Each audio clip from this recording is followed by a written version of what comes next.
Salut, salut! Bienvenue pour un nouveau top 15 perso que j'avais dans les fourneaux depuis pas mal de temps. Ça fait bien 4-5 ans que j'envisage de faire cette liste-là en fait. Depuis déjà que j'ai vu pas mal de youtubeurs de critiques que je suis faire ce genre de liste, mais aussi parce que j'avais un petit peu envie de condenser mes réponses aux gens qui se plaignent dans mes commentaires. Je vais vraiment rester dans le côté j'attaque l'argument plutôt que la personne, qu'on soit d'accord, hein, ça a toujours été très important pour moi. D'autant plus que les gens qui se plaignent en règle générale, ce sont ceux qui restent pas souvent, donc c'est souvent des gens de passage, sauf ceux qui veulent un peu insister en mode légèrement harcèlement. Mais c'est assez rare, ça arrive pas très souvent, hein. J'ai un peu de chance à ce niveau-là. Mais oui, je tombe régulièrement sur ce genre de cas, et si j'ai fait techniquement des mises au point pour parler de quelques-uns de ces soucis que je rencontre lorsque je suis face à des gens qui aiment pas trop ce que je fais, et ben j'ai un peu envie de faire cette espèce de vidéo qui réunit tout ça. Qui réunit tout ce que j'aurais à redire aux gens qui ont tendance à mal réagir à mes critiques. La quasi-totalité du temps, parce que je dis du mal d'un truc qu'ils aiment. Ah oui, 14 cas sur 15 de cette liste concernent des gens qui sont pas contents que je sois négatif. Plus ou moins ça. Et je redis ce que j'ai déjà dit, je me suis déjà défendu là-dessus. Pour moi, le négativisme dans la critique de quelque chose, c'est pas forcément quelque chose de mauvais. C'est juste pour appuyer qu'on est un petit peu exigeant. Et ça rend d'autant plus fort les cas où on est positif. Parce que si c'est être positif pour être positif, c'est super, on n'est pas au pays des bisounours. Ça aurait pu être un contre-argument à contrer, qu'il n'est pas exactement cette liste, il y a des équivalents. Mais oui, il y a pas mal d'arguments un peu type que j'ai reçus au fil de ces plus de 10 ans d'existence sur YouTube. Et j'avais envie de tout simplement faire des trucs tout près, au cas où ça me retombe dessus en fait. Je pense que si on me refait ce genre d'argument, je pointerai un moment précis de cette vidéo comme ça. Je vais gagner du temps. Et ça me permettra d'être assez clair. Même si vous n'aurez pas que du nouveau là-dedans, il y a beaucoup de cas que j'ai déjà taclés, je le redis, en mise au point avant, il y a même pas mal de temps. Et c'est pas plus mal de faire des rappels, j'ai envie de dire. Néanmoins, avant de commencer ce top 15, il y en a quelques petites mentions honorables que j'ai envie de citer. Qui me sont tombés un peu dessus de temps en temps dans les commentaires que j'ai reçus. Et qui n'étaient pas très loin de s'immiscer dans le top, mais j'estime que les 15 autres étaient pires. Donc le premier, qui est presque mignon en fait pour moi, mais qui reste un petit peu grossier, c'est les commentaires qui tombent de temps en temps qui disent « Mais moi j'aime bien ». Et t'imagines la personne faire des gros yeux de cocker. « J'aime bien moi ». Je suis blessé. C'est un peu mignon, celle-là. C'est pour ça que c'est vraiment pas très reprochable. Mais en même temps, mec, je veux dire, calme-toi. Je suis pas en train de t'insulter directement parce que je dis du mal d'un truc que tu aimes. Calme-toi, ne prends pas ça pour quelque chose de personnel. C'est un peu le truc que le faire passer au bout du compte. C'est pas une attaque personnelle si je dis du mal d'un truc que vous aimez. C'est le cas assez récurrent des personnes qui s'identifient un petit peu à l'œuvre qu'ils apprécient et qui n'arrivent pas à se détacher de ça lorsque l'œuvre en question est bafoué. Mais bon, là, de façon un peu mignonne, donc c'est pas très grave. Autre cas qui est pas vraiment mignon, mais qui valait pas le top 15 pour moi, c'est quand on fait l'insulte directe. C'est-à-dire, ah, t'es un con, tu comprends rien, t'es un connard. Et quand on part sur l'insulte, sur le physique aussi, espèce de chevelu, est-ce que c'est tes cheveux qui t'empêchent de réfléchir, ce genre de conneries, c'est bien, vous êtes très spirituel. Ça peut être un peu drôle quand c'est un peu recherché, mais voilà, hein, c'est la marque de ceux qui sont pas dans la réflexion, en règle générale, et qui sont juste énervés et qui trouvent rien. L'insulte, c'est le dernier recours des gens qui n'ont pas d'argument, en fait, et ça se ressent bien. Mais en même temps, j'ai pas non plus trop cracher sur ces gens-là. Moi aussi, il m'arrive de voir certains propos, certaines approches sur des œuvres qui me plaisent bien ou qui me déplaisent au passage, et qui vont dans un sens tellement contraire au mien, qui méritent beaucoup, et je me sens l'envie de les insulter. Je veux dire, c'est humain, c'est normal d'avoir ces espèces d'envies primaires. La plupart du temps, malheureusement pas tout le temps, hein, c'est d'ailleurs pour ça que je veux vraiment pas faire le mec au-dessus de tout le monde. C'est pas impossible que de temps en temps je tombe dans quelques-uns des biais que je vais critiquer. Mais en particulier celui-là, oui, de temps en temps, ça m'arrive d'avoir envie d'insulter la personne qui raconte pour moi des conneries. Et oui, la plupart du temps, j'essaye d'éviter ça. De toute façon, lorsqu'une vidéo me plaît pas, je vais pas m'emmerder à faire un commentaire pour dire que ça me plaît pas. Je mets un pouce rouge et je me barre. Hein. Mais lorsqu'on est dans une conversation, des fois, oui, il m'arrive d'avoir un peu envie d'insulter. Parce que la personne m'énerve, c'est normal. Le truc, ça montre que vous savez pas vous contenir, et ça m'arrive aussi, donc c'est pour ça que je vais pas non plus placer ça très haut dans mon classement. Et numéro 16, qui est pas passé loin, mais qui entrera un petit peu dans la veine des premiers numéros de cette liste, c'est tu n'as pas pris en compte tel élément du film, tel élément de l'œuvre, c'est important, hein, espèce d'idiot. Espèce d'idiot n'est pas important, mais ce qui est notable là-dedans, c'est pas le fait qu'on me reproche de ne pas avoir parlé de ci ou ça, c'est normal, c'est le fait qu'on se serve de cette excuse pour me décrédibiliser. Genre, t'as pas parlé de ça, donc ça veut automatiquement dire que ça ne vaut rien ta critique. Alors que peut-être pour moi c'était pas si important que ça, peut-être que c'était un oubli, ça peut arriver, hein, peut-être après que vous m'ayez indiqué en quoi c'était important, je me serais dit ah merde, j'aurais dû en parler, ce genre de choses, mais en quoi ça rend caduque le reste de ma critique. Ça fait partie donc des cas où le principe même de la critique n'est pas mauvais, c'est juste comment on s'en sert pour généraliser un petit peu un truc qu'il faut, tout simplement. Et c'est le cas le moins grave, mais ouais, lorsqu'on me reproche de ne pas avoir parlé de ci ou ça, et qu'on insinue de façon assez claire que ça fait de moi un crétin, et mon avis sur ce film est caduque à cet égard-là, ouais, c'est insultant, et allez vous faire foutre. Je veux dire, vous pouvez me corriger sur un truc sans avoir à être des connards. Tout comme lorsqu'on me reprend sur une faute que j'ai faite, parce que ça m'arrive de me tromper, hein, et qu'on en profite pour dire que si t'as fait une faute, c'est complètement naze que t'as fait complètement. Alors que j'ai fait une faute, ça veut pas dire que j'ai fait une erreur surtout. Je sais pas. Mais bon, là, c'est un peu mon numéro 16, celui-là. Et on va commencer tout de suite, parce que ça faisait un petit moment, le top 15 des pires arguments de rageux. T'as pas fait d'études de cinéma, t'y connais rien. Alors, le principe avec cet argument, c'est que, sur la base, il n'est pas vraiment faux. En effet, je n'ai pas fait d'études de cinéma. J'ai fait un tout petit peu quand même, mais pas des masses. Et j'ai vu un peu où ça met et ça m'a vite gonflé. Mais oui, je n'ai pas fait d'études de cinéma. Ce qui fait que j'aurais pas une approche très poussée de certains points dans l'approche cinématographique. C'est-à-dire le cadrage, comment on compose les plans, ce genre de trucs. En effet, je ne serais pas quelqu'un de très spécialisé là-dessus. Néanmoins, jauger une histoire, comment elle est écrite, comment elle est mise en scène, d'un point de vue assez direct, j'estime que c'est à la portée de n'importe quelle personne qui prend un peu le temps de se développer intellectuellement. Il n'y a pas besoin de faire des études particulièrement poussées pour ça, et c'est la raison pour laquelle c'est principalement ce sur quoi je me concentre. Et je ne prétends pas une seule seconde que ça représente tout ce qu'il y a à voir dans le film.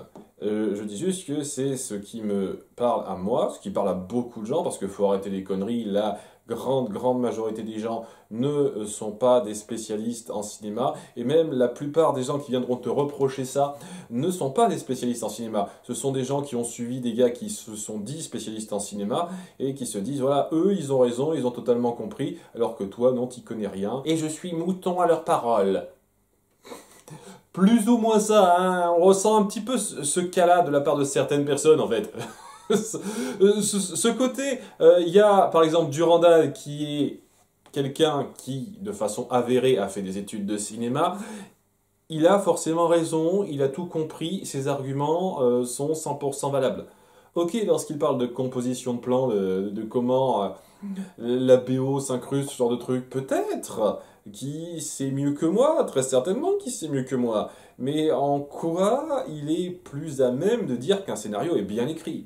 Quand on voit les différences d'appréciation de différents professionnels qui ont donc fait des études de cinéma sur telle œuvre pour dire si elle est bien ou pas, quand on voit cette espèce de dissension parfois entre le grand public et les critiques professionnelles sur la considération d'un film. Et tous ces cas où il y a une dissension assez distincte entre un public et l'autre, qu'il soit professionnel du cinéma ou pas, sur la valeur de telle ou telle œuvre, osez me dire que avoir fait des études de cinéma est un argument massu obligatoire pour dire que vous avez raison sur tout. Osez me dire que c'est le cas.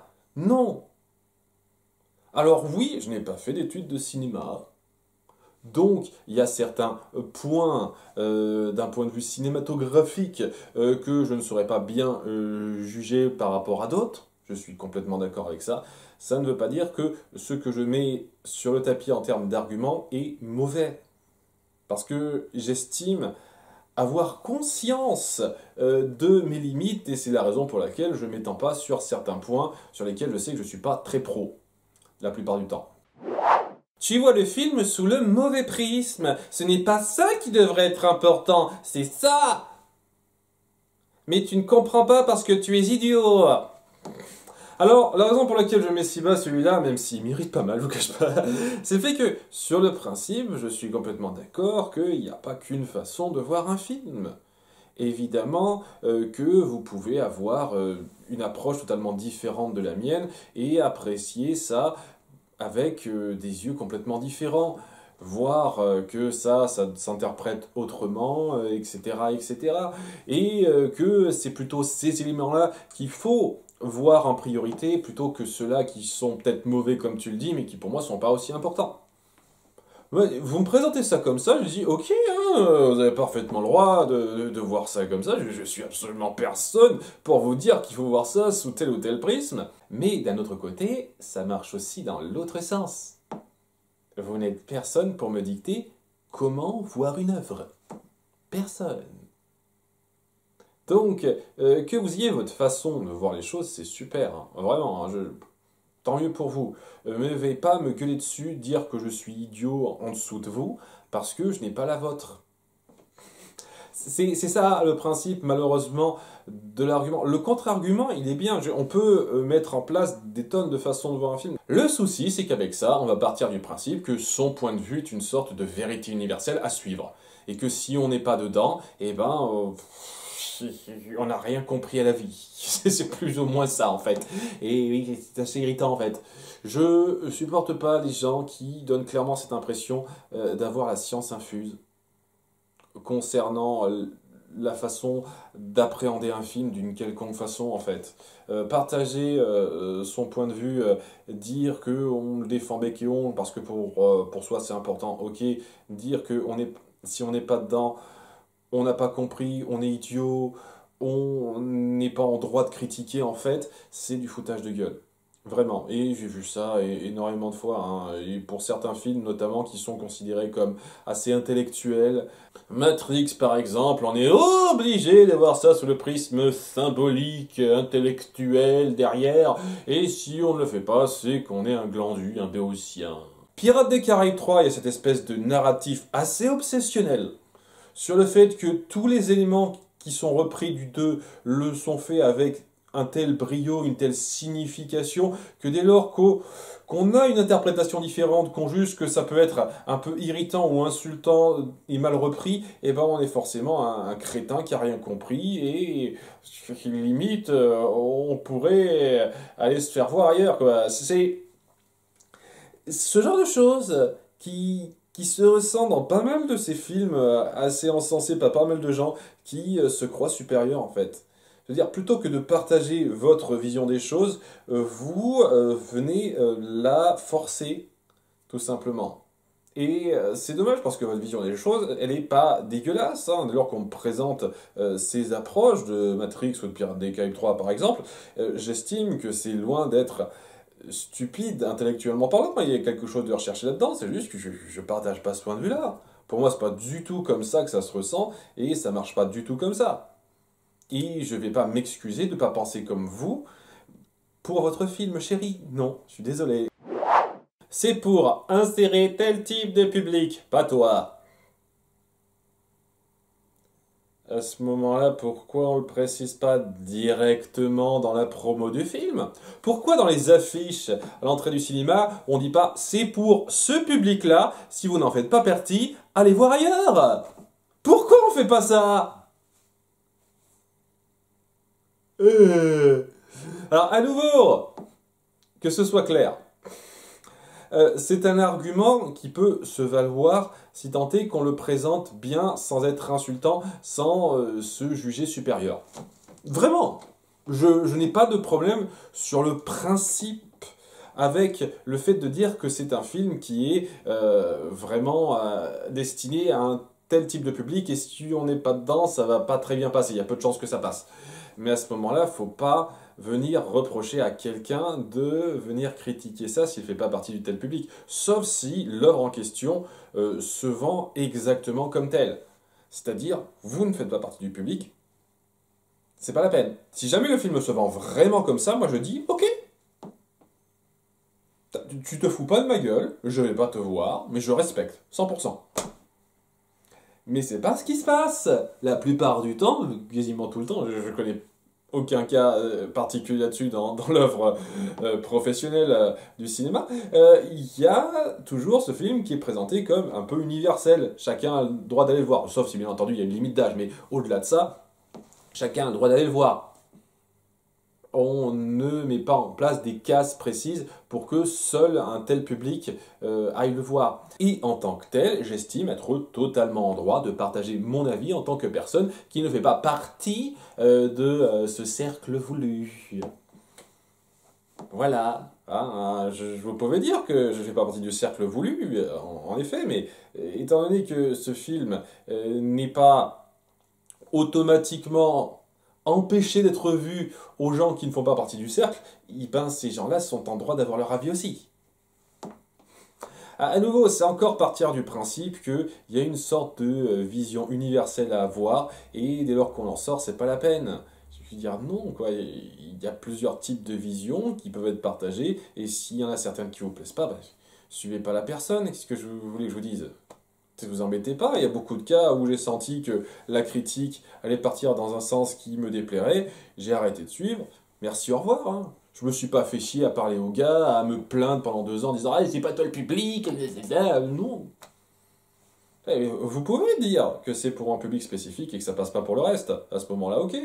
Moi, je veux bien, mais venez pas la ramener en mode « Waouh, je t'ai trop fumé avec ça !» Non. Parce que ce faisant, vous ne faites que confirmer que ça échoue à la base même de plaire à tout le monde.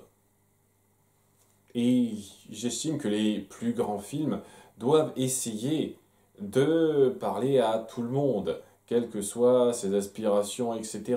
J'estime que les plus grands films sont ceux qui essayent de parler à tous. Même si ça peut être difficile d'accès intellectuellement et pas toujours réussir, évidemment, mais quand on essaye de pas juste se focaliser uniquement sur un seul public cible, en emmerdant les autres, en fait. Alors je dis pas qu'on peut pas faire de grandes œuvres en essayant de parler spécifiquement à certains, mais en même temps, faut pas vous étonner s'il y a un contre-coup à un certain degré de la part des autres. S'il y a autant de monde qui trouve que c'est bien, c'est qu'il y a une raison. Alors, c'est pas faux. C'est pas faux, hein. Si quelque chose a un succès assez mondial, de grande envergure, qu'il y a tellement de gens qui sont clients et qui achètent, évidemment, c'est que ça a réussi quelque chose. Bien entendu, c'est que ça s'est bien vendu, c'est parce que ça s'est tapé certains points qui attirent, etc. Mais faut pas non plus trop se la ramener avec ça, parce que sortir l'argument du grand nombre pour dire qu'on a raison, c'est ultra fallacieux, ça. Genre, il y a très longtemps, la grande majorité des gens pensaient que le Soleil tournait autour de la Terre. Est-ce qu'à l'époque, ils avaient raison? Alors, c'est pour parler d'un cas évident, mais ça se rapporte à tout, ça. Une opinion n'est pas automatiquement supérieure simplement parce qu'elle est partagée par beaucoup de gens, la majorité des gens même. C'est stupide comme façon de penser. C'est un très mauvais argument pour vendre quoi que ce soit, parce que là, vous cachez juste derrière le nombre. Je veux dire, si moi et mes potes, on peut te péter la gueule parce qu'on est super nombreux, c'est plus ou moins ça en fait. Vous ne cherchez plus véritablement à montrer que vous avez raison, vous voulez juste montrer que vous avez le plus de gens derrière vous. Regardez cette espèce de légitimité que j'ai, il y a tous ces gens qui sont avec moi, waouh! C'est ce genre de choses particulièrement irritantes, surtout à l'époque d'Internet, où maintenant, même les opinions les plus stupides sont suffisamment appuyées par des tas de gens qui auront les mêmes que les vôtres parce que grâce aux réseaux sociaux, même les plus cons peuvent se retrouver. J'estime que l'argument du grand nombre est particulièrement irritant en fait pour justifier de la supériorité de quelque chose. C'est vrai dans un sens que lorsque quelque chose a beaucoup de succès, c'est qu'il y a une raison derrière. Qui n'est pas forcément particulièrement positive, hein. Ça peut être une espèce de tablage sur la nostalgie qui a très bien marché. Le Roi Lion, le remake par exemple. Ça a connu un succès monstre, ce truc-là, et la raison principale pour laquelle ça a marché, c'est parce que ça a tapé parfaitement dans la nostalgie, en donnant aux gens exactement ce qu'ils voulaient, c'est-à-dire le même film, mais animé différemment. C'est plus ou moins ça, hein, et ça a marché. Et je suis désolé de dire ça, mais en quoi ça donne raison à tous ces gens? En quoi ça les rend intellectuellement supérieurs? Où est la logique derrière ça? C'est que ton avis d'abord. Qu'on peut décliner d'autres façons, on peut aussi y avoir mais j'ai le droit d'aimer moi, merde. Ou alors, et si t'aimes pas, on dégoûte pas les autres.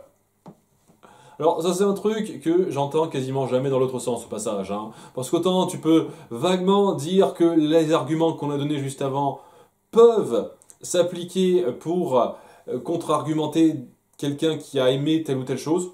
Vraiment, hein, en disant ah oui, non mais c'est pas bien parce que tout le monde pense que c'est pas bien, parce que les gens qui ont fait des études de cinéma peuvent te dire que c'est pas bien, ce genre de truc, vous voyez. Par contre, en dégoûte pas les autres ou c'est que ton avis d'abord, j'ai jamais entendu dire ça pour s'en prendre à quelqu'un qui a aimé quelque chose. Même quelque chose de détesté, hein. Si je voulais dire, je sais pas, par exemple, que j'ai adoré le film Le Fils du Masque, personne viendra me dire ah, il dégoûte pas ceux qui ont pas aimé, merde. Non, non, non. Personne ne viendrait dire ça. Mais ouais, je comprends l'idée qu'on puisse se sentir un peu vexé dans l'absolu parce que on n'arrive pas à se détacher des œuvres qu'on aime, mais ce serait bien de savoir prendre un peu de recul, les gars. Bien entendu, vous avez le droit d'aimer un truc que j'aime pas. Je veux dire, à quel moment je donne cette impression-là? Est-ce que je dis, ah là, si vous avez aimé ce film de merde, vous êtes des putains de nazis, les gars? À quel moment j'insinue ça? Dans un tant soit peu, à part dans votre putain de tête, j'ai envie de dire. Calmez votre cul, merde! Vous êtes en droit de ne pas avoir les mêmes opinions que moi. Ce serait bien de l'appuyer autrement qu'en se montrant agressif ou en la jouant comme si c'était moi qui vous agressais. Je n'agresse pas votre mère. Je suis juste en train de critiquer en mal une œuvre fictive. On se calme le slip, s'il vous plaît. Vraiment, hein, parce que là, vous avez l'air très con, vraiment très con. Hein. À un moment donné, ce serait peut-être bien de voir un psy. Je vous dis ça comme ça, hein, de savoir se détacher un petit peu des œuvres que vous appréciez. C'est ça le problème, hein, c'est un peu le cas de l'exemple mignon que j'ai dit. Je dis, ah, mais moi j'aime bien, hein, qui sont un petit peu en mode chien battu, légère victime, quoi. Alors, au moins, il y a ce côté un peu mignon du fait de la personne qui essaye pas de chercher le conflit. Mais là, la personne elle est en mode, tu viens d'insulter ma mère. Non, mec, je n'ai pas insulté ta mère, j'ai critiqué un film. C'est pas la même chose, et ce serait bien que tu saches faire la différence. Merci. On dit pas c'est nul, on dit j'aime pas.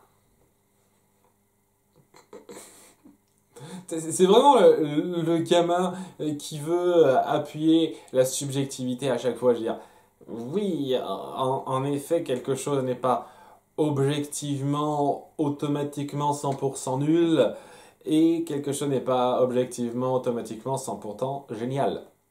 Et c'est ça le petit problème que j'ai avec ça, c'est que c'est un argument, c'est comme pour le cas précédent, mais beaucoup plus poussé en fait, qu'on entend toujours de la part de ceux qui sont pas contents qu'on n'aime pas un truc qu'ils aiment. Vraiment. Je n'entends jamais personne se plaindre ça de l'effet inverse. Et c'est particulièrement saoulant. Parce que, qu'on se comprenne bien, quand on dit quelque chose, c'est nul, c'est de la merde, c'est pas automatiquement pour faire une espèce de déclaration vérité absolue. C'est nul à chier, ça devrait être comme ça pour tout le monde, vous devriez tous penser comme ça. C'est juste notre cerveau qui fait des simplifications, des abréviations dans la façon de relayer ce qu'on ressent. Je pense que à chaque début de phrase, ça devient très lourd à un moment donné.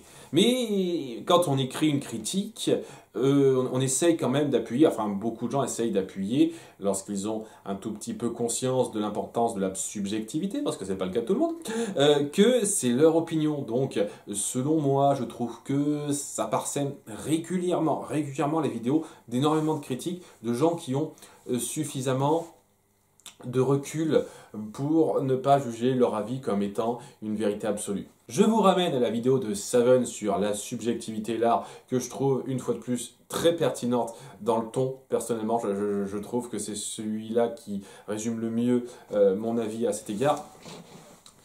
Mais oui, lorsque on part dans ce genre d'affirmation directe, dans une longue vidéo où on appuie des points qui ne nous plaisent pas, il est évident qu'on va pas tout le temps appuyer chacune de nos opinions par un je trouve que, par j'aime pas, par gna gna gna gna. À un moment donné, c'est lourd. C'est putain de lourd, merde. Bien entendu qu'on va faire ces raccourcis parce qu'on estime que la plupart des gens ont un cerveau et vont comprendre que lorsque à quelques reprises on appuie notre avis, et ben lorsqu'on fait dans l'affirmation directe, ça reste dans cette veine-là. On ne vient pas invectiver les gens à penser exactement comme nous, sinon ils sont stupides. C'est pas du tout ça. Et c'est particulièrement irritant de la part de ces plaintifs qui viennent reprocher ce genre de truc, parce que lorsque ça se fait dans l'autre sens, ce n'est pas du tout un problème. Lorsque quelqu'un vient dire c'est génial, c'est trop bien, c'est parfait, c'est un chef-d'œuvre, à propos de n'importe quelle œuvre filmique, série, littéraire, etc., personne moufte. Personne ose leur dire mais comment oses-tu dire ça ? Faire cette affirmation, tu devrais dire j'aime, pas c'est génial, espèce d'enfoiré. Personne le fait. Personne le fait. Alors moi j'arrêterai de dire c'est de la merde, c'est nul, etc. quand les gens arrêteront de dire c'est génial, c'est trop bien, c'est un chef-d'œuvre. Parce que moi aussi, hein, je pourrais jouer les vexés. Comment oses-tu faire ce genre d'affirmation alors que moi je trouve pas que c'est génial? Espèce de nul. Des fois, ça m'irrite un peu d'entendre ça. Mais moi, je vais pas gueuler comme un blaireau en disant tu devrais pas dire ça, tu devrais juste dire j'aime bien. Alors, sérieusement, allez bien vous faire voir si vous venez me reprocher d'utiliser de temps en temps ce genre d'affirmation pet sec. T'as pas compris, il faudrait que tu revoies le film.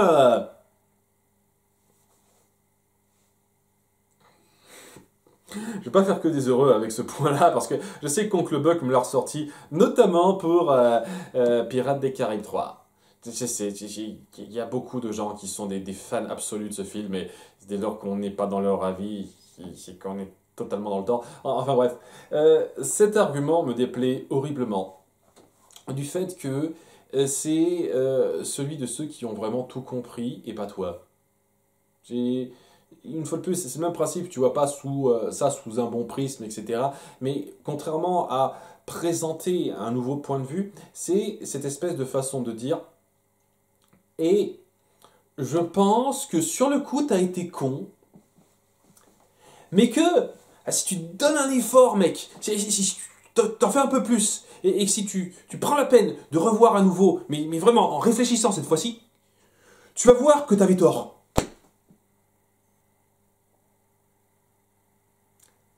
Va te faire enculer.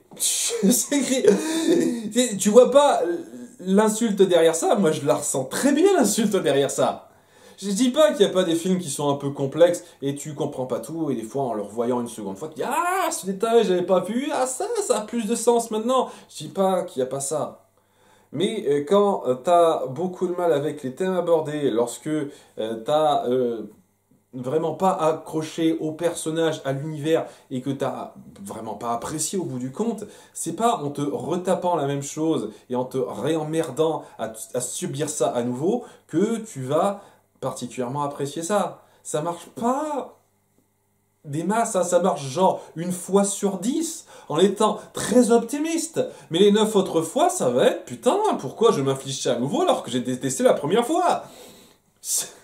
Surtout pour parler de films comme Pirates des Caraïbes 3, qui est loin, je suis désolé, loin d'être aussi putain de profond intellectuellement que vous me le dites. Hein. La franchise Pirates des Caraïbes, c'est pas non plus un niveau intellectuel. Ouh, se calmer un petit peu le cul aussi. Hein. Mais bon, ce genre de choses est un petit peu irritante. Du fait que si ça t'a déplu au premier visionnage, c'est pas parce que t'as pas fait gaffe. Peut-être parce que t'as pas fait gaffe, ça peut arriver, bien entendu, je dis pas que ça n'arrive jamais, mais ça vient peut-être du fait que ça t'a brossé dans le mauvais sens du poil, parce que ça abordait des thèmes qui t'ont pas plu, parce que le ton, la mise en scène n'était pas de ton goût, et de fait, pour toi, c'était raté à cet égard-là. Et pour ces gens pour lesquels ça n'a pas été le cas, pour lesquels ça a été peut-être intriguant, dans un sens, au point d'avoir envie de le revoir pour mieux comprendre, peut-être, à ce moment-là, ok, tant mieux pour vous, mais ça suffit pas à tout le monde. Ça suffit pas à tout le monde. Arrêtez de prendre votre cas pour une généralité à suivre. Et encore, ça c'est de la part de ceux qui ont vraiment vu le film une seconde fois pour l'apprécier et qui ne l'avaient pas ultra apprécié au début, vous voyez. Parce que la plupart du temps, c'est des gens qui l'ont apprécié dès la première fois. Et qui ont juste revu, et étant donné qu'ils ont apprécié et qu'ils se sont mis dans l'idée que c'était un film tellement génial, eh ben ils sont venus à interpréter chaque point de ce film comme étant parfait, etc. etc.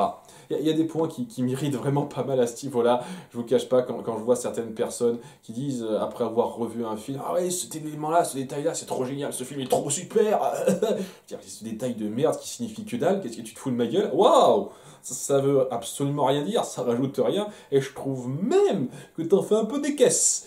Ça se trouve, c'est un peu toi qui interprète aussi, mais quand je vois des gens réagir comme ça sur certains points de détail, devant Chafrilas, quoi, lorsqu'il a parlé de micro-détails dans Encanto en disant ah, ce film est trop génial, alors vous avez vu ce petit détail de mes couilles? Moi, ça veut rien dire, mec. J'aime beaucoup ce film, mais c'est ce détail à la con, ça ne veut rien dire. Calme-toi, calme ta joie. Ce genre de choses est un petit peu ennuyeuse du fait que on a des gens qui sont tellement dans l'idée que ce qu'ils ont aimé est tellement génial et que chaque nouveau visionnage doit être ultra spécial et apporter encore plus de grandeur au truc. Et ils se disent, oui, les gens qui n'ont pas aimé, ils auront la même approche. Chaque nouveau visionnage les fera avoir un avis amélioré du film. Ben non. Non, non, hein, ça marche peut-être pour vous, mais pas pour tout le monde.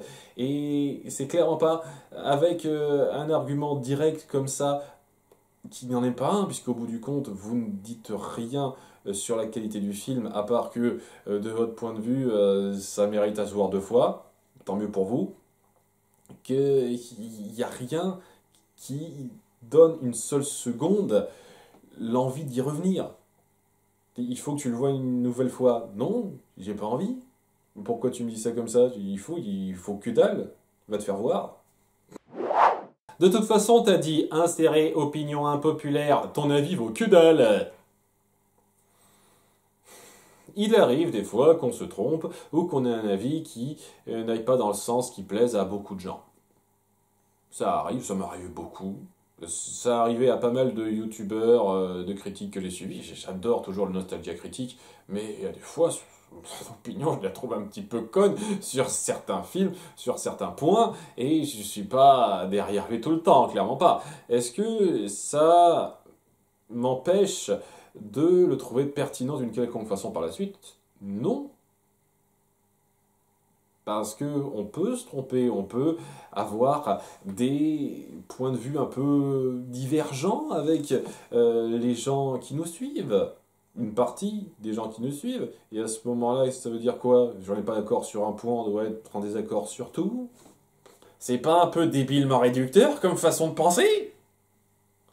Qu'on soit mis d'accord, néanmoins, je trouve que c'est pas complètement idiot comme départ d'argument.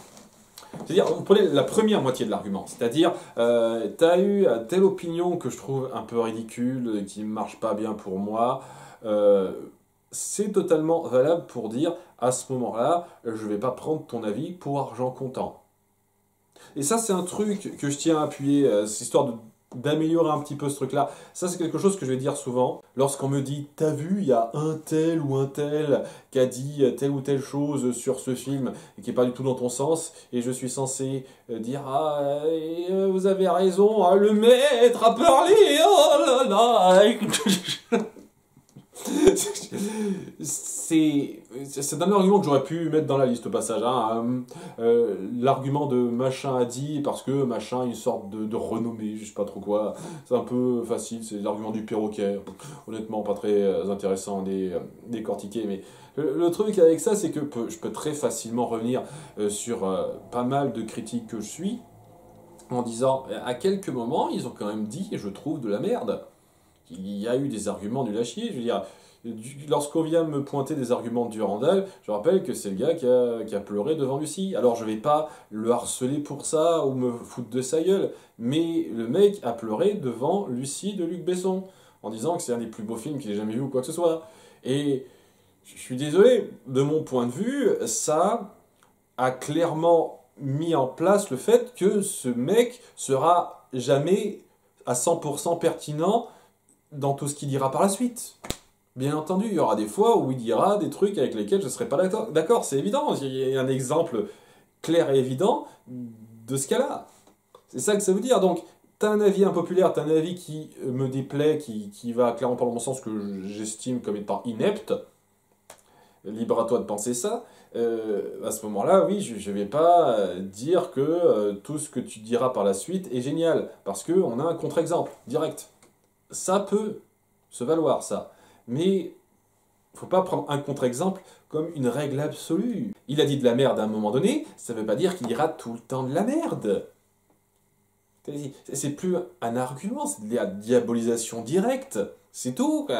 On peut se tromper, on peut être en désaccord, ça veut pas forcément dire que maintenant ça doit être une règle absolue. C'est quoi ce truc? Il y a beaucoup de cas où je trouve que le Nostalgia Critique reste pertinent.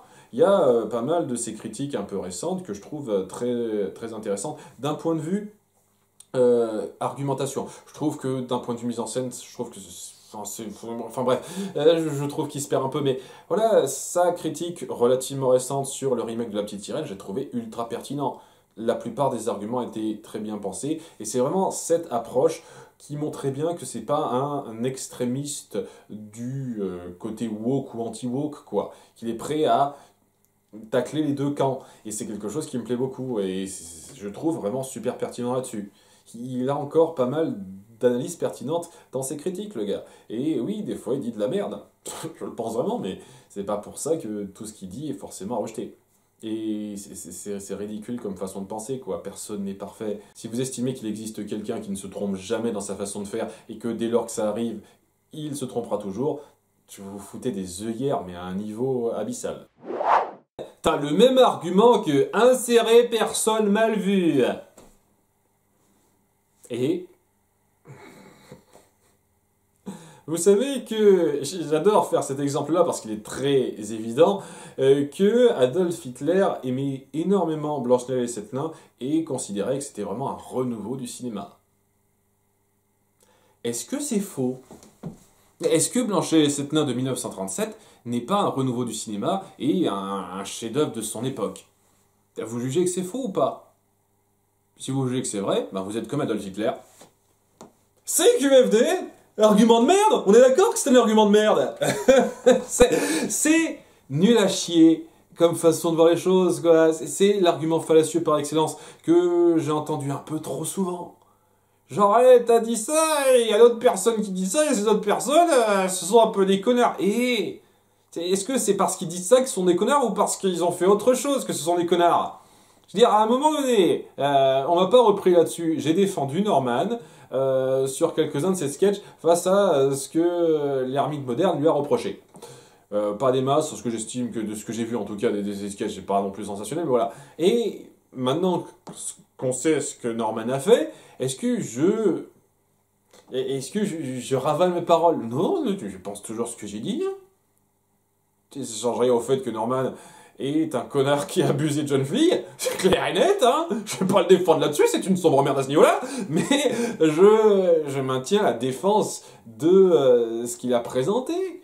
Et je suis même d'accord sur 2-3 petits points qu'il a mis en place dans certains de ses sketchs. Pas tous, hein. Est-ce que si je suis d'accord avec quelques petits points de Norman, je suis comme Norman? Qui nique ta mère? Enfin, niquer ta mère, c'est quoi cette connerie? C'est de l'argument fallacieux par excellence, celui-là. Sérieusement, je déteste les gens qui sont pas fichus de sortir de ce cas de généralisation stupide. C'est l'un des pires arguments que Michael J a fait à un moment donné sur le fait qu'il a critiqué une opinion en disant que vous avez la même que, je sais plus, un violeur. Je veux dire, mais c'est pas parce qu'il a eu cette opinion que c'était un violeur. C'est pas à cause de cette opinion qu'il a violé quelqu'un, mec. Ta mère. Enfin, je sais plus si c'était un violeur ou un cas comme ça, quoi. J'ai un harceleur sexuel, un truc de genre là. Voilà, c'est parce que c'était un harceleur sexuel que c'est un connard, pas parce qu'il a eu cette opinion-là. Où est le rapport? Les pires connards du monde, les pires merdes au monde peuvent de temps en temps avoir juste. Et à ce moment-là, on est censé être en désaccord avec eux, même quand ils ont juste, sur tous les points. C'est quoi le truc? Ça n'a aucun sens.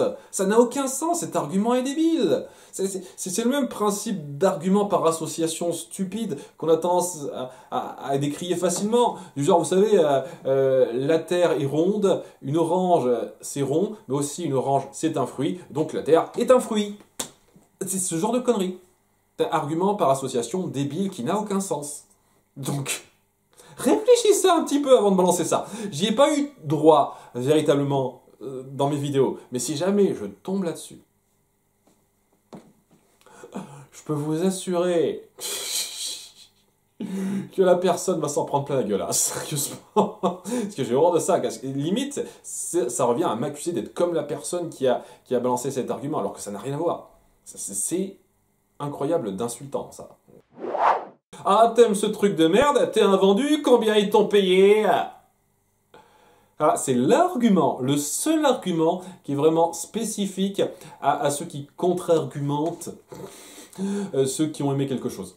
Je sais que j'aurais peut-être dû le préciser autrement. Mais voilà, lorsque tu dis que t'aimes pas un truc, t'as énormément de variations de gens qui viendront te tomber dessus pour t'insulter et insinuer que t'es une merde. Par contre, lorsque t'aimes quelque chose, il n'y a pas des masses de choses. Il y a quand même des cas de contre-argumentation bien nazes de connards qui le font, genre hey, t'as aucun goût, t'es nul. À ce moment-là, on est né dans l'insulte directe, hein, ça marche très bien aussi. Mais vraiment, il n'y a pas des masses. Seulement, il y a celui qui est assez spécifique à ce genre de cas. Lorsque tu aimes une œuvre qui est un peu, on va dire, systémique. Comment je pourrais dire ça? C'est une œuvre très médiatique, voilà, très médiatique, et qui a une grosse partie vocale populaire qui n'aime clairement pas cette œuvre. Et ben, quand toi tu vas en dire du bien, parce que tu as apprécié, hein, parce que tu, voilà, tes propres goûts, etc., t'es un vendu. on t'a forcément payé pour ça, ou alors tu cherches à être bien vu pour peut-être avoir du fric plus tard par la compagnie, parce que tu fais partie du méchant système, et derrière ça, tu es forcément un connard capitaliste qui veut suivre les grands, etc., etc. Et eux, ce sont la voix du peuple qui se révolte contre les méchants qui font avaler de la merde aux autres. C'est un peu ça dans leur tête, hein. C'est comme ça qu'ils s'imaginent la chose, et waouh, ça va bien, hein, les petits fantasmes précis, hein. Wouh. Et non, je suis désolé, non, je veux bien croire que des fois, oui, on soit un peu vendu, ça peut arriver, hein, qu'il y ait des cas où des gens défendent des œuvres et qu'au bout du compte, ils ont été payés par les studios parce que voilà, c'est super, l'argent, on aime ça.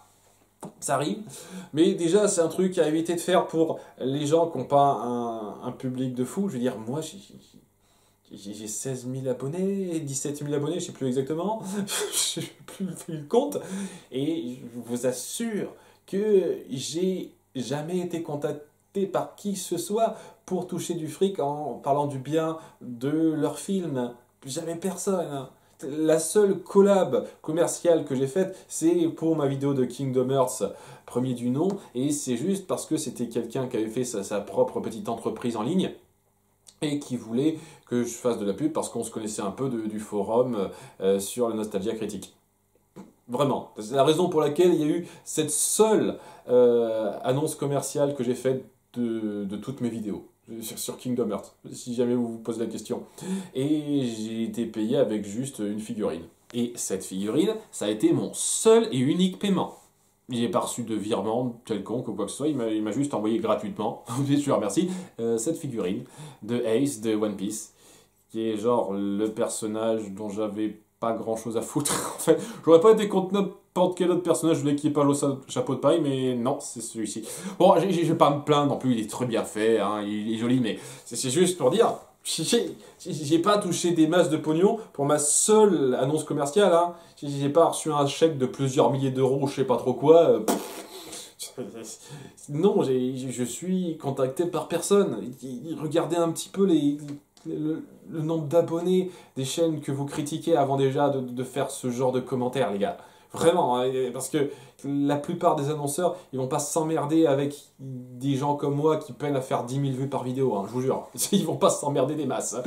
Et ouais, lorsqu'on est venu nous gueuler dessus lors de la vidéo d'Oncle Buck sur Star Wars 8 en disant qu'on avait beaucoup aimé Star Wars 8, et je maintiens que j'ai toujours autant Star Wars 8 et que j'emmerde toujours les gens qui viennent me qualifier de crétin parce que j'aime ce film. Voilà, vous êtes en droit de pas aimer, mais allez vous faire foutre si pour vous je suis un crétin qui comprend rien. Ces gens-là qui viennent me qualifier de vendu, vous êtes ridicules, les gars. Mais tellement ridicules. Vous êtes en droit de pas avoir la même opinion que toi, mais putain, arrêtez de faire comme si vous étiez supérieur en mode nous on n'a pas touché de chèque, les grandes compagnies, alors que vous êtes les mêmes blaireaux qui encensaient des films comme Super Mario Bros, qui sont clairement des produits ultra commerciaux. Là, j'entends pas des masses de gens qui viennent crier au vendu. Enfin bref, c'est tellement deux poids deux mesures. C'est juste tel type de film est censé être une insulte pour le cinéma et les fans en règle générale, dans votre petite tête de complexé. Et dès lors que quelqu'un n'est pas dans votre sens et vient dire du bien de quelque chose, il fait forcément partie du méchant système dans votre putain d'univers fantasmé que vous voulez combattre. Vous êtes ridicule. Je dis clairement, vous êtes ridicule, et cet argument est d'une nullité affligeante. Et tant que j'y suis, excusez-moi, c'était pas exactement une sponsor, mais on m'a également envoyé la BD Jessica, qui est quand même plutôt bien fait en point de vue artistique, qui mérite un petit peu qu'on en parle. J'en avais parlé rapidement dans une vidéo, et voilà, je fais à nouveau cette petite, ce petit call-out, si jamais ça vous intéresse visuellement comme ça. Voilà, et j'ai reçu aucun argent ou quoi que ce soit, c'est juste la personne qui m'a envoyé ça et je me sentais un tout petit peu obligé d'en parler dans une vidéo, et autant en parler une seconde fois, vu que j'ai reparlé rapidement de la première sponsor que j'ai fait. T'es pas un vrai fan de Disney, espèce de hater Bon, je fais ça un peu spécifique au thème de ma chaîne, puisque c'est Disney, mais ça pourrait être n'importe quel autre cas. Si j'étais une chaîne qui se disait un peu spécialiste dans tel ou tel univers, genre My Little Pony ou autre, et que j'avais un ton un peu similaire, on dirait, ah, t'es pas un vrai fan, tu fais chier, tu fais que critiquer, gna gna gna. Ce qui est un vrai argument de fragile, vous m'excuserez. J'ai déjà fait la distinction entre fan et fanboy, et je tiens à le préciser, hein, puisque c'est un petit peu pour ça que je suis là. Je suis fan de Disney, et je m'estime toujours comme étant fan de Disney, parce que c'est le studio, hein, ce sont les studios d'animation, les deux premiers dont on parle, la Disney Animation Studios et Pixar, qui ont créé pour moi parmi les meilleurs films que j'ai jamais vus. Voilà, les studios Disney ont créé pas mal de films que j'adore, et Pixar également. Et le truc avec ça, c'est que oui, bah, c'est pas le cas de tous leurs films, parce qu'ils sont pas parfaits, parce que c'est pas tout le monde qui. C'est pas toujours la même personne, c'est pas toujours la même formule, ça change à chaque fois, c'est logique. Et il y a une période que je privilégierai à d'autres, des films qui sont plus mieux faits que d'autres, etc. Et des films que j'aime pas, des films qui sont pas bien faits, c'est logique. J'estime que n'importe quelle personne avec un tant soit peu d'honnêteté intellectuelle sait reconnaître quand un studio qu'il aime ne réussit pas aussi bien ou se plante, tout simplement. Surtout un studio qui a duré aussi longtemps que Disney. Et même Pixar maintenant, ça fait pas mal de temps qu'ils existent, ils ont beaucoup de films à leur actif. C'est normal. Le fait de ne pas être une espèce de fanboy débile qui va adorer tout ce qui va sortir, c'est logique pour quelqu'un d'un tant soit peu intellectuellement recherché.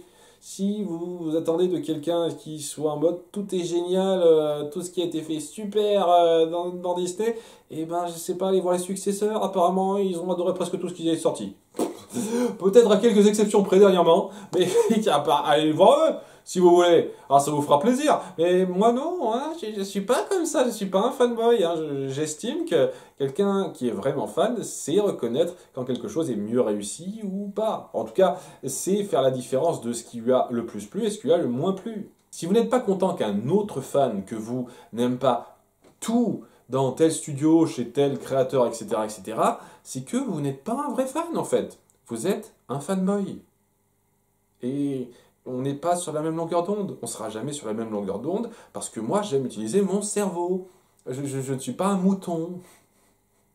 Je ne serai jamais le fanboy de qui que ce soit. Je déteste ça.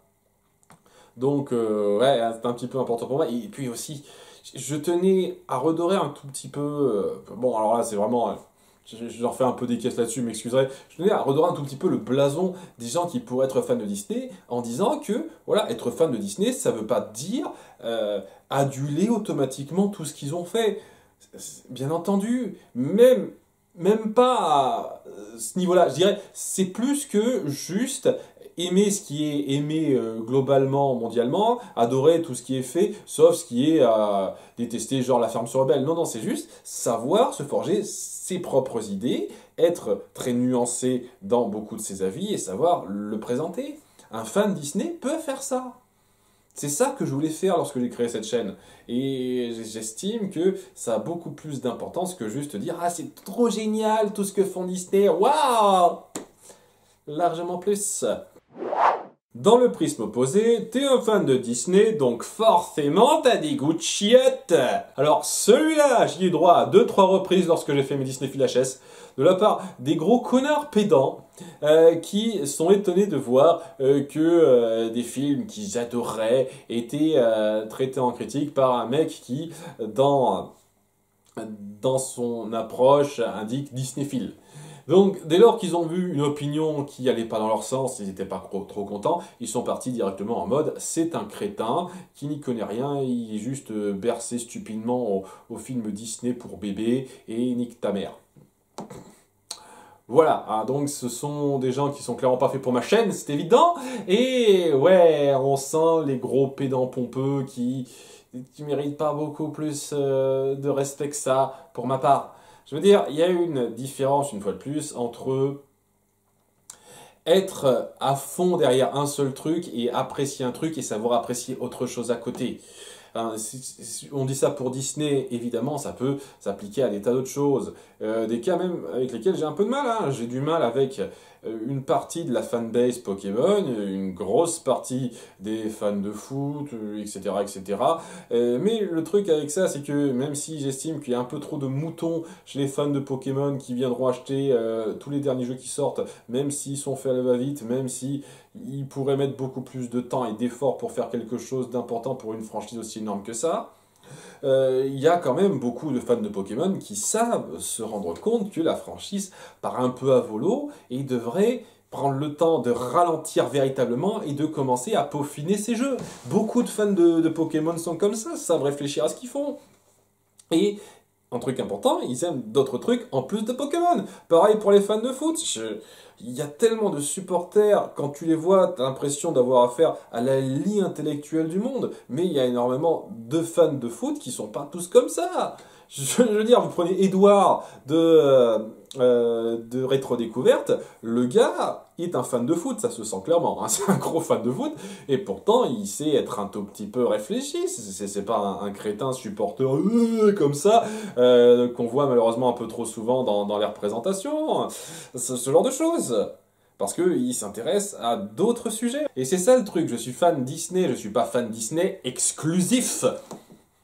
J'aime d'autres choses à côté, j'aime me pencher sur d'autres trucs en tout genre, et je suis un peu éclectique, et plus ou moins dans ma façon d'aborder le cinéma, les séries, les jeux vidéo, la bande dessinée, etc. J'aime beaucoup de trucs.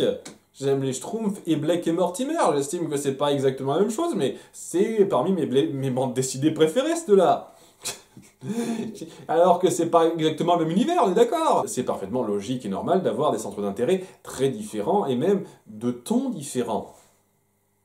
Le fait d'apprécier Disney ne fait pas de moi un idiot qui n'a été bercé qu'à ça. C'est stupide, c'est un raccourci débile. Tu manques de respect envers les créateurs. Et alors, j'ai horreur de cet argument, vraiment, parce que c'est pire que le cas où je m'identifie à l'œuvre. J'identifie tous les gens qui ont travaillé à l'œuvre et je me mets à leur place. Alors que non, t'es pas à leur place, t'es pas eux. Ce sont des gens qui ont bossé sur une œuvre et qui n'a pas été réussie pour moi. Parce qu'à nouveau, la plupart du temps, on se plaint de gens qui ont dit du mal d'un truc. Voilà. Plutôt que de venir contre-argumenter une fois de plus véritablement, ils viennent tout de suite vous porter en agresseur, tout simplement. Je suis un agresseur, je suis un harceleur, je suis quelqu'un qui se met en conflit direct, en attaque directe envers des gens directement. C'est-à-dire que plutôt que de me reprocher d'insulter un film, une œuvre, et de les insulter eux, indirectement avec, parce que voilà, pour eux cette œuvre c'est leur vie, hein, à un certain degré c'est leur mère, une fois de plus, c'est comme si j'insultais leur mère, ils vont plus loin, ils viennent dire que je conchis sur des gens, directement, alors que non, je conchis sur ce qu'ils ont pondu. Si un plat est dégueulasse, je ne vais pas venir directement insulter le cuisinier dans sa cuisine en disant que c'est une grosse merde. Je viendrai juste dire, le plat n'a pas été bon, désolé. Enfin, sans le désolé, très certainement, hein, c'est directement, hein, c'est ça aussi le truc. Hein. Si on n'est pas à côté, évidemment, je vais pas prendre les formules de politesse, mais c'est clair et net que si je suis juste à côté de la personne qui a créé, moi je vais pas aller leur dire c'est de la merde ce que vous faites, vous êtes des cons. Vous êtes des cons, je dis jamais de toute façon, mais je vais pas leur dire directement de but en blanc, évidemment, je sais prendre des gants si je suis juste à côté de la personne. Hein. Mais étant donné que c'est quand même très indirect et c'est juste un avis que je fais partager, de façon à ce que les créateurs, la plupart du temps, ils soient même pas concernés, ils regardent même pas. La plupart du temps. Voilà, je vais pas prendre de gants comme ça, mais voilà, c'est juste l'œuvre. J'aime pas un plat, je dis que c'est de la merde. Je dis pas que le cuisinier est une sombre merde qui mériterait de crever ou quoi que ce soit. Calmez votre cul, quoi. Sérieusement. Et c'est pareil lorsque je critique une œuvre. Je dis que c'est bien fait ça. Les rares fois où je critique directement, je parle les dessinateurs ou les scénaristes, c'est quand tu sens clairement qu'il y a un truc qui a été très mal écrit ou très mal dessiné. Et peut-être, je dis bien peut-être, il y a la possibilité que de base ils voulaient faire mieux, mais qu'il y a eu des exécutifs qui les ont empêchés de faire mieux.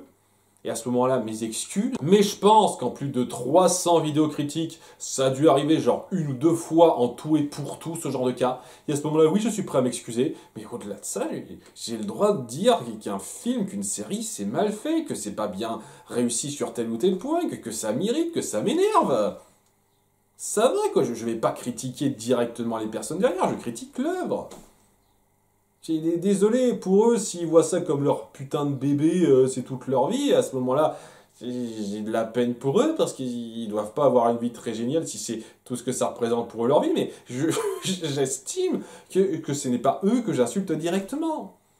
Et venir m'accuser de ça, c'est l'une des pires insultes qui soit parce que vous venez insinuer clairement que je m'en prends directement à des gens. Non, je m'en prends à une œuvre.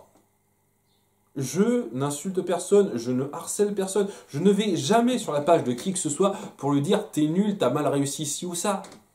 Tous les gens qui viennent emmerder d'autres personnes sur la mauvaise réussite de tel ou tel truc qu'ils ont fait, à laquelle ils ont participé, ce sont des connards. Tous les gens qui sont venus aller insulter l'actrice qui jouait Rose dans Star Wars 8 sont des sous-merdes. Dire vous êtes en droit de pas aimer le personnage et dire qu'il est nul à chier, ça vous fait plaisir, mais n'allez pas insulter l'actrice, bande d'enculés. Si vous êtes des merdes, je ne fais pas ça, quoi. Vous me mettez au même niveau que ces cons-là. Je ne suis pas du tout au même niveau que ces cons-là. Et le fait que vous l'insinuez, ça m'irrite particulièrement. Je vous jure. C'est pour ça que je le place très haut, celui-là. C'est de la mauvaise foi. Je suis tellement supérieur. Ton avis, il est nul, je vais trop démontrer avec ça.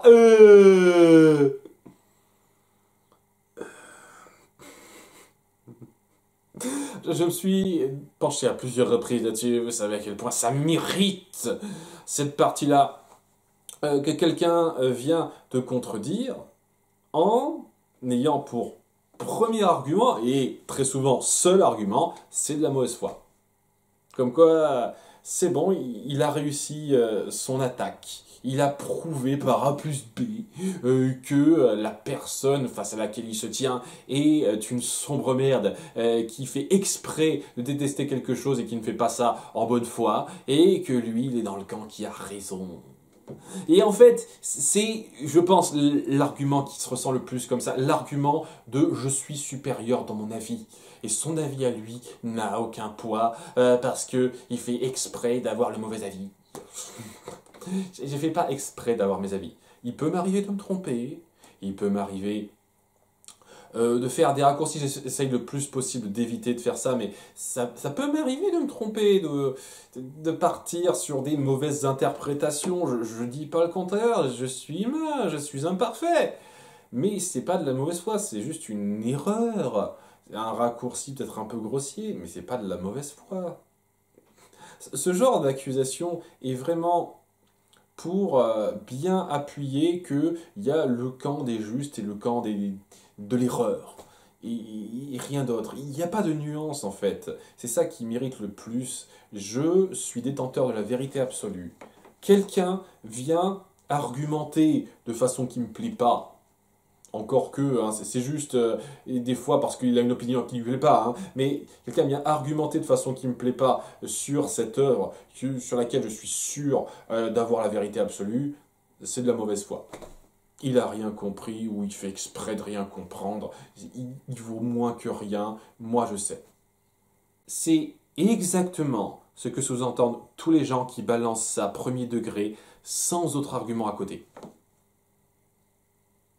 Il arrive de temps en temps que la mauvaise foi existe. Je ne dis pas que ça n'arrive pas, mais très souvent, je n'ai jamais entendu ça être prononcé pour descendre quelqu'un qui a dit une opinion positive de quelque chose. C'est toujours quand c'était négatif, parce qu'à nouveau, voilà, hein, on a une opinion négative sur un truc, on fait partie du camp des méchants.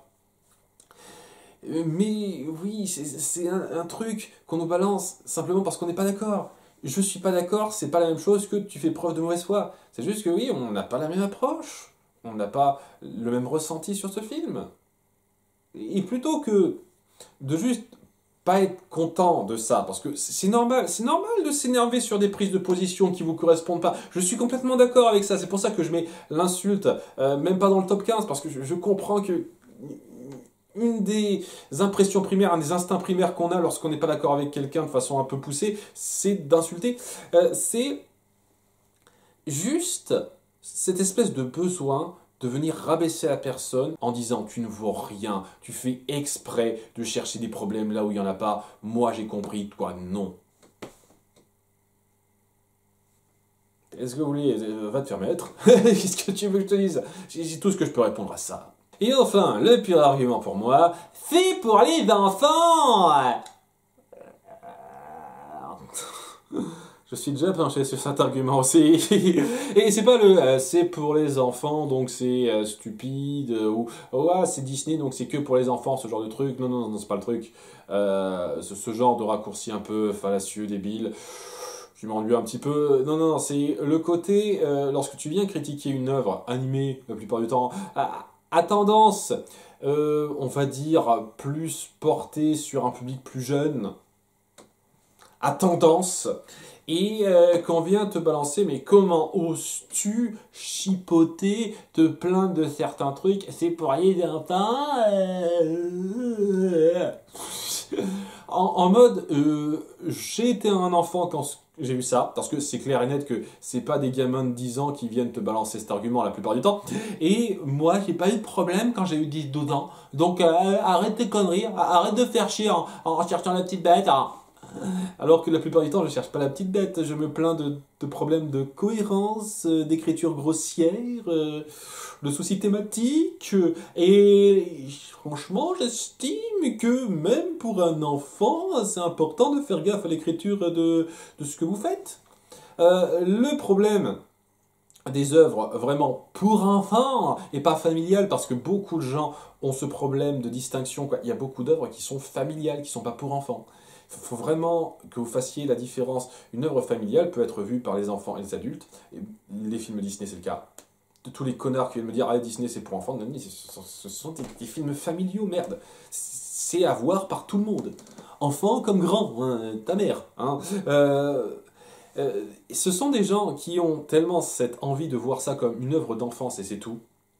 Ce qui peut arriver. À nouveau, il y a des œuvres qui sont uniquement pour enfants. Dora l'exploratrice. Dora l'exploratrice, jamais j'irai critiquer ça avec un œil d'adulte de façon sérieuse. Ou alors pour m'en moquer légèrement, en mode second degré, mais jamais de façon sérieuse, quoi, c'est évident. C'est évident. Des tonnes de trucs qui sont très limites, genre Yakari par exemple, ou Enigma. Dont je vais parler un petit peu en détail de Enigma, mais il y a beaucoup de ces œuvres-là qui sont typiquement pour enfants, dans le ton. Et à ce moment-là, le ton, oui, les dialogues, etc., signé, ça passe pas, qu'est-ce que tu veux que je te dise? Tu peux un peu te moquer, tu peux dire, ah ouais, c'est pas pour toi. Et à ce moment-là, il faut reconnaître, avoir le recul de dire que c'est pour enfants et que il faut pas chercher à avoir un ton recherché. Mais c'est ça le principe. Pour les enfants, la seule chose que ça appuie, c'est le ton. Au-delà de ça, tout le reste a droit aux mêmes critiques. Donc le rythme, l'écriture, la mise en scène, la musique, etc. Presque tout en dehors du ton peut se critiquer sous le même prisme dans une œuvre uniquement pour enfants. Ce qui n'est pas toujours le cas. La plupart du temps, une fois de plus, c'est même pas uniquement pour enfants, mais bon. Et le fait de venir balayer ça d'un revers de la main en disant « mais c'est pour enfants, on s'en fout ». On s'en fout si c'est pas très bien écrit, les enfants ils réfléchissent pas, ils s'en foutent. On s'en fout si c'est mis en scène de façon un peu bizarre, maladroite, les enfants ils verront pas ça, ils s'en foutent. On s'en fout si c'est moins bien dessiné, moins bien animé, les enfants ils verront pas ça, ils feront pas gaffe, ils s'en foutent. Ils s'en foutent royalement les enfants, ils sont débiles. Qu'est-ce qu'on a branlé de leur donner quelque chose d'un tant soit peu recherché intellectuellement, de bien penser en termes d'écriture, en termes de mise en scène. On s'en fout, ce sont des enfants. C'est ça que vous renvoyez avec votre argument de merde. Le fait que vous vous en rendiez pas compte à chaque fois, vous veniez me balancer ça parce que régulièrement, hein, genre tous les 2-3 mois, il y a toujours un chieur qui passe en coup de vent en disant tiens, Disney fille là, oh là là, ça va me parler moi et mon homme d'enfant et qui voit cette critique un peu acerbe, un peu grave et voire des fois un peu salace quand j'en ai envie d'un film qu'il a apprécié enfant, elle dit ah mais comment oses-tu faire comme ça, c'est pour les enfants, c'est quoi cette approche de merde, tu es un débile. Et la raison pour laquelle j'ai fait cette chaîne au départ, pour appuyer que les fans Disney, les fans d'animation, en règle générale, les fans de films animés en règle générale, sont pas des blaireaux comme toi. Ce sont des gens qui peuvent avoir le recul de dire qu'une œuvre Disney peut se jauger, se critiquer, et on peut même être exigeant si on veut. Même si c'est que pour les enfants. Et je reconnais, oui, quand on est enfant, on a des goûts un petit peu moins prononcés. On est moins rigoureux, on est moins exigeant. Je me souviens, lorsque j'étais petit, que lorsque j'ai vu le retour de Jafar, il était au même niveau que Aladdin pour moi. Et j'avais remarqué aucun problème dans l'animation. Lorsque j'étais petit, au moment où c'est sorti, le retour de Jafar, j'ai dit « Oh, c'est trop génial, c'est comme Aladdin, j'ai adoré l'histoire, c'est trop super !» Et j'étais pas gêné une seule seconde par l'animation, je vous jure. Je vous jure. Alors maintenant que je revois ça avec des yeux plus adultes, oui, l'animation, c'est nul. Hein. C'est quand même un petit peu grossier. Ça, c'est un truc, tu fais pas gaffe lorsque t'es gamin. T'es beaucoup moins tatillon là-dessus, si j'ose dire. C'est même pas tatillon, c'est exigeant, comme je l'ai dit. Il y a des cas comme Enigma, que j'avais adoré enfant, là, la série Enigma, qui était une sorte de mes Madeleine de Proust lorsque j'étais gamin. J'adorais regarder ça lorsque c'était diffusé sur M6, je ne ratais pas un seul épisode. Mais en m'étant revu quelques épisodes dernièrement, voilà, c'était de l'enfance. C'était moins exigeant. Hein. Maintenant, c'est pas la même. Mais il faut savoir faire un petit peu ce recul-là. Et savoir aussi dire ce qui peut être intéressant pour développer ou pas l'enfant. Je ne dis pas une seule seconde qu'une œuvre moins travaillée est forcément détrimentale pour un gamin. Mais ce qui est fort pour moi, c'est quand même lorsqu'une œuvre sait être puissante autant pour les enfants que pour les adultes, savoir donner plus de base et plus d'exigence tout simplement aux enfants. Et beaucoup de films Disney de mon époque lorsque j'étais jeune, donc la période de la Renaissance, la meilleure période pour être un enfant et fan de Disney, c'était énorme. La Belle et la Bête, Aladdin, Le Roi Lion, à un certain degré aussi, Mulan, etc. C'était des gros exemples de films qui vous façonnent et que vous regardez plus tard avec un œil d'adulte en vous disant mais c'est aussi bien, peut-être même meilleur que ce que j'ai connu enfant. C'est quand même dingue. Un de mes jeux coup de cœur de toute ma vie qui restera jusqu'au bout, c'est Final Fantasy VII que j'ai découvert alors que j'étais jeune. J'avais 11 ans lorsque c'est sorti et j'y ai joué très peu de temps après. C'est un jeu vidéo qui a façonné mes exigences, mes points de vue, et c'est incroyable de voir à quel point c'était poussé, même si, bon, il y a des trucs qui sont un petit peu maladroits dans la mise en scène maintenant, puisque c'est un jeu de PlayStation, mais au-delà de ça, c'était énorme. Je suis reconnaissant envers toutes les œuvres bien pensées qui pouvaient être à la fois pour enfants comme pour adultes, ou même juste pour enfants, qui savaient être intelligentes et bien pensées, cohérentes dans leur façon de faire. Et c'est ça qui a aidé, je pense, à façonner une certaine recherche intellectuelle chez moi. Pas tout, évidemment, et j'estime pas être la personne la plus intelligente du monde, mais je suis content d'avoir connu ce genre d'œuvres qui ne sont pas débilitantes, qui sont recherchées pour pouvoir faire en sorte que je grandisse en ayant des valeurs. Vraiment. Et pas juste c'est mignon, ça bouge, je m'en fous de réfléchir plus que ça. Cet argument du c'est pour enfants, faut arrêter de chercher la petite bête, c'est du foutage de gueule. Justement parce que c'est pour enfants, il faut faire gaffe à ce qui est fait.